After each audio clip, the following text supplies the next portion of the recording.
Hey, welcome to the exchange. Let's take a look at the Redfin layoffs as well as the Redfin future guidance too. Who is how it's going to affect their income statement as well as their current valuation given all these parameters. Also, too, if they have a major housing crash, how it'll affect them as well too.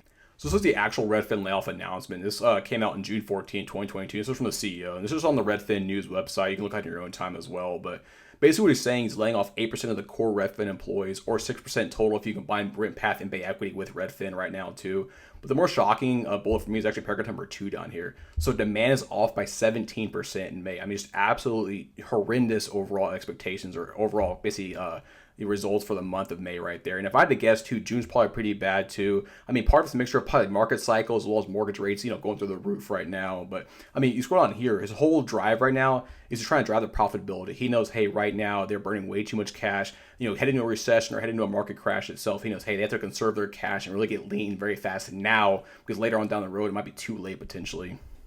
So I also want to pull up too, this is from the same day. This is June 12th. This is their Form 8K, which is basically a material event or material public filing.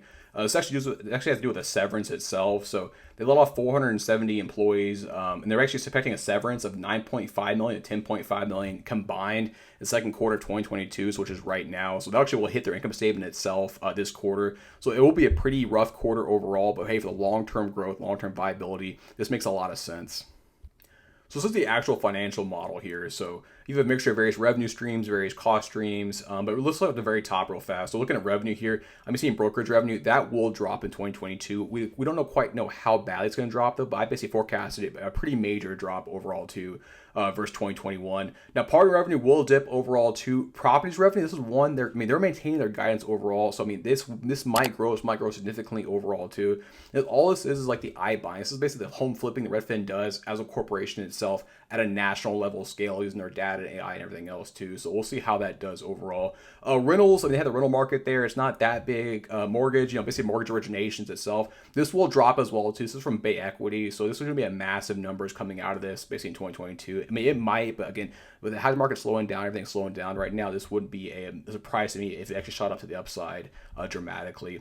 Now, overall, other down here, so the actual severance package, so I assume $10.5 million. Also, intercompany elimination itself, it's basically the merger acquisition kind of basic integration costs there. It was $4 million in 2022. This should stay pretty steady the rest of the fiscal year unless they make new M&A activities or new basically mergers or acquisitions, Q3 or Q4 of this year. So we screwed on here, look at cost of revenue. I mean, real estate services, this probably will drop a little bit, but not much. I mean, it's roughly 50% margin there. Now, the iBuying business, I thought this might be like 7 or 8% kind of margin itself, but the problem with iBuying business itself is probably a lower margin business though, because really the big problem is iBuying or home flipping itself takes around 6 months to actually hold that home. So there actually is a holding cost there. So the homes are selling today, like, June, July timeframe, they probably bought in January, February timeframe, probably those, peak prices or topping out prices. Now prices themselves are probably flatlined, the last 6 months or so. So, I mean, they're probably selling either just above the actual cost or maybe right at the cost themselves. That's why I see margin there not being that high potentially. Now, in a long-term growth rate, like a long-term normal economy, there probably is some healthy margin expansion there. But I think for 2022, this might be almost a break-even business itself there. But we'll see how it actually happens once they report Q2 earnings itself. Again, rentals margin there is fantastic, roughly 80%. I mean, it's been absolute cash cow. It's just a small overall base itself. Mortgage origination, I'm assuming roughly a 10% margin. This might be a little bit high, a little bit low. We'll see how they report with Bay Equity in Q2 once we get the reports in early August timeframe. But I mean, look at the gross profit down here. So this is 2020. You're seeing 27% gross profit, 2021, 20.9%. I'm saying in 2022, it's 12.5%. I mean, just a massive drop in gross profit overall. Now, I am saying this will recover in 2023 and beyond, but I'm saying, hey, this is a short-term dip, and it's going to get very nasty for the short term for Redfin. So looking at OPEX, which is operating expense, tech and development, this shouldn't drop off. This is basically their platform, their AI integrations, their website, etc. I mean, it's one of those things you really can't scale it down too far, too fast. So I'm basically shutting the business down itself. But hey, I'm seeing marketing spend in 2022 is absolutely crashing down. I mean, I think we enter basically a cold market, a recessionary kind of market itself.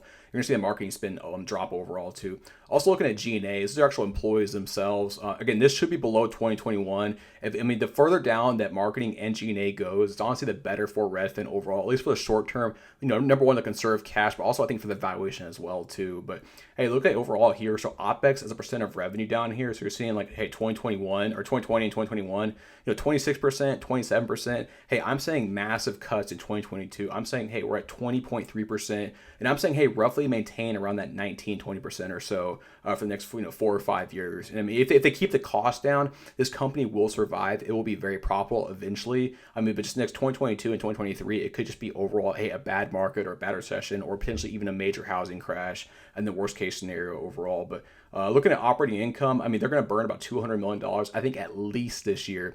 It wouldn't shock me if they don't drop the OpEx down enough. This might be $300 million. I mean, it's going to be a very nasty cash burn for this year and probably for 2023 as well. But I'm saying with these cuts and everything else too, I mean, they could be profitable on an operating basis probably by 2024 potentially. That's a big if right there overall, but it's possible.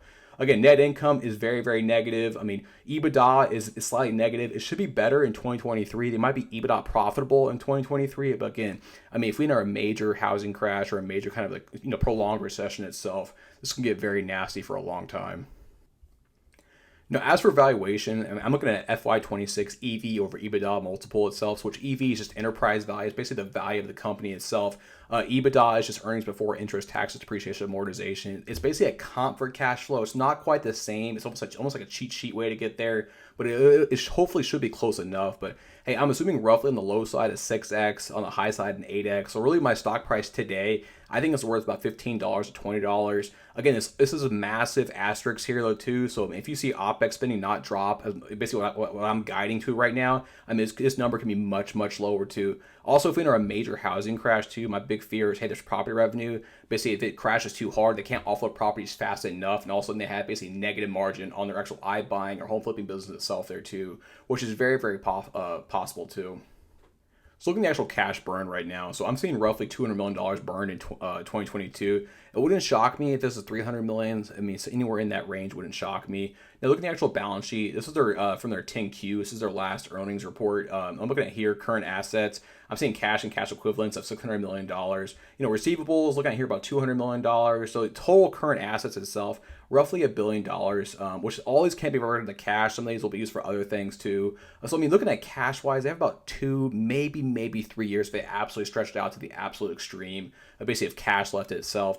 The big problem for them though too is if this iBuying business, if they want to keep increasing this, $1 billion iBuying business and keep growing that overall portfolio, they're gonna need cash. They're gonna need debt or need cash on their balance sheet itself to keep buying those houses and bring those houses on board. At least put the equity portion of that cash to use for some of these properties itself. But again, that's the big fear I have. So I mean, if they want to stop growth, they can last for 2 to 3 years. I think no problem. If they want to keep it growing, keep accelerating overall, it could get very cash tight in the next 18 months or so too. Which if we enter a major recession, I mean, it could enter a credit crunch as well. So it can get very nasty for Redfin on a debt basis too as well.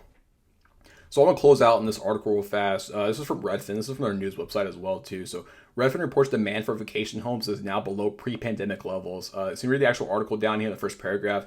Demand for vacation homes has fallen below pre-pandemic baseline for the first time in 2 years, with mortgage rate locks for the second homes down 4% from before the pandemic in May. So again, we're finally starting to see that true actual decline on a 2-year basis versus like 2019 levels, I'm assuming, on this, which is shocking, but it's not surprising though too. With mortgage rates so high right now, I mean this is getting very, very pricey for even a primary home or a secondary home overall too. So this trend probably will continue. So the second paragraph is very interesting too. So demand for second homes has declined due to high home prices. Mortgage rates have rapidly risen to nearly 6% and a slumping stock market factors that are also cooling the rest of the housing market. Another deterrent to the second home buyers is the fact that the federal government increased loan fees for second homes in April, adding roughly $13,500 to the cost of purchasing a $400,000 home. So again, you're seeing all these demand factors between mortgage rates, these fees, etc., basically dropping housing demand itself. At the same time, you're seeing supply itself that has been low. It currently is low, but it's increasing overall. I mean, we have work in progress. We have supply chain catching up overall. I mean, we're going to have higher demand or higher supply itself later this summer and this fall timeframe, where we basically have capped out demand there too. So it could be almost the inverse of what we had in 2020 and 2021, where, hey, also we're going to have a very high supply, but very, very low demand itself, which obviously, hey, bring prices down. And it could be bring them down very, very fast if people aren't careful. Hey, but that's the Redfin valuation. Now, if you want to see an updated earnings call or post earnings call valuation, hey, be sure to sub the channel for that. I believe it's August 4th is the actual earnings call. So I'll probably release the update either that day or the day after the actual earnings call. But also be sure to tap the like button down below. I really appreciate all the support for all the videos. Be sure to drop your comment as well too, whether you're bullish or bearish overall. But yeah, until next time, that's the exchange.